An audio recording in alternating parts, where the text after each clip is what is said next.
Hello नमस्कार दोस्तों। मैं हूं PM Jaggarwal. Target at GOV jobs channel में आपका स्वागत करता हूं। दोस्तों आज हम लेकर आए हैं गणाक्षरी वर्णिक छंद का दूसरा भाग, दूसरा टॉपिक देवगणाक्षरी वर्णिक छंद। तो देखते हैं देवगणाक्षरी कवित्व छंद।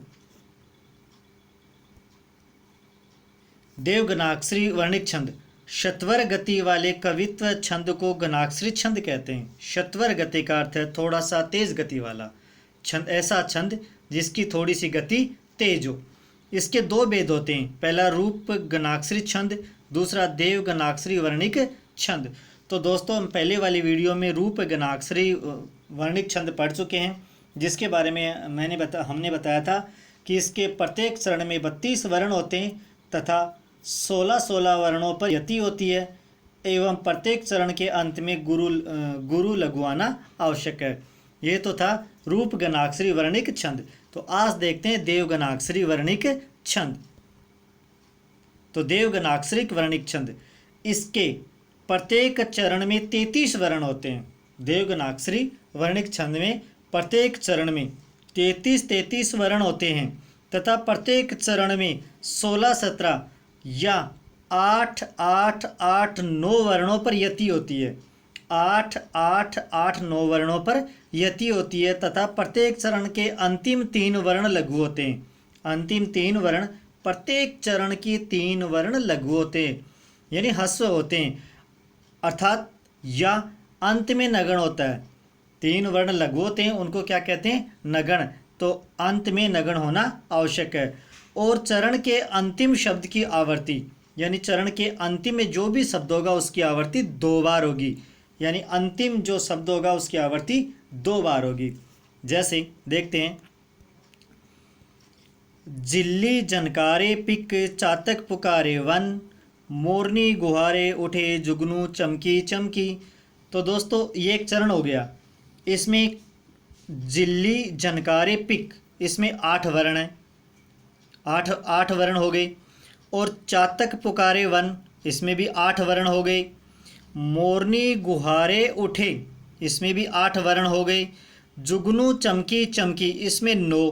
तो टोटल हो गए हमारे 33 वर्ण। टोटल हो गए हमारे 33 वर्ण।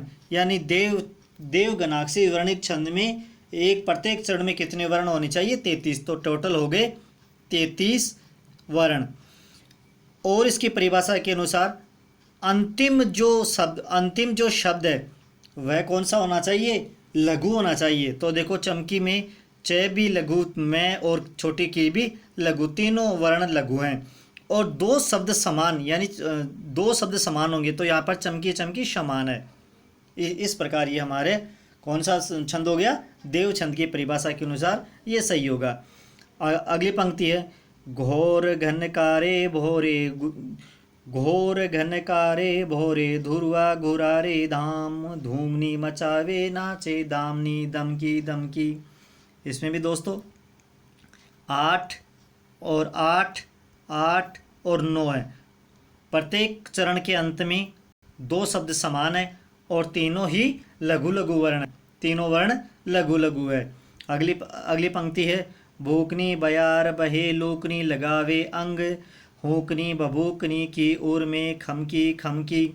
दोस्तों इसमें भी 8, 8, 8 और 9 पर प्रत्येक चरण में 8, 8, 8, 9 वर्ण है।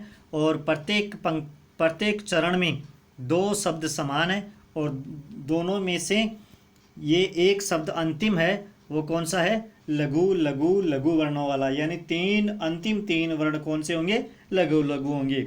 ऐसे ही, कैसे करी राखो प्राण प्यारे घनश्याम बिन, नन्ही नन्ही बूंदे मगवा झमकी झमकी। इसमें भी दोस्तों 8, 8, 8 और 9 वर्ण है और अंतिम 2 वर्ण समान है और अंतिम चरण का अंतिम शब्द है वह लघु लघु वर्णों वाला है। तो दोस्तों इस प्रकार ये हमारा उदाहरण है देवगणाक्षरी वर्णिक छंद का। अगला उदाहरण देखते हैं, लखी घनश्याम तन मोर है मगन मन, सुमन सकल अली गावही गुनन गुनन, जीवन को जीवन प्रदायक सभई विधि, नाचे बंसी कर सुधारन छनन छनन।